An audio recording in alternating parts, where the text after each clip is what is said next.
Pharaoh is often depicted as one of the most evil tyrants due to his extreme arrogance, tyranny, and oppression of the children of Israel. The Quran portrays Pharaoh as a symbol of obstinate disbelief, cruelty, and a stark refusal to acknowledge the oneness of God.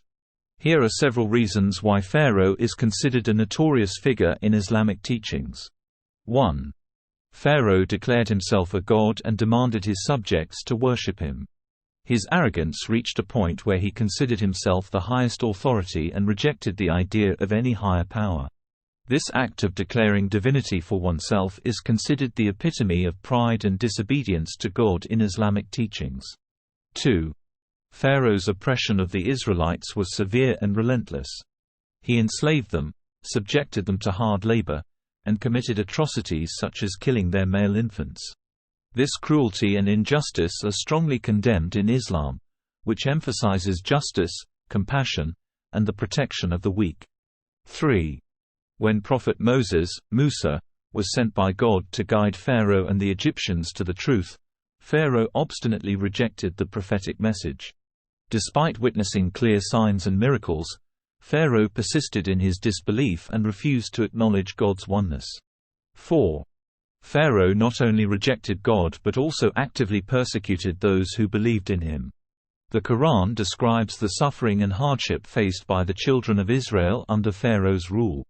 The persecution of believers is seen as a grave injustice in Islam. 5. Despite numerous warnings and signs from God, Pharaoh remained defiant.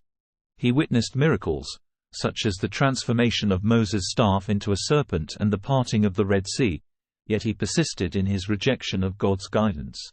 This refusal to accept clear evidence is considered a manifestation of spiritual blindness and arrogance.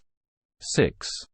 Pharaoh's ultimate fate, as described in the Quran, is a poignant illustration of divine justice. When he and his army pursued the children of Israel and the Red Sea was miraculously parted for Moses, Pharaoh and his forces were drowned as the waters closed in. This event serves as a stark reminder of the consequences of persisting in disbelief and tyranny. In summary, Pharaoh's characterization as the most evil tyrant in Islam is rooted in his arrogance, oppression, rejection of divine guidance, and the persistent persecution of the believers. His story serves as a moral lesson about the destructive consequences of pride, injustice, and disobedience to the divine.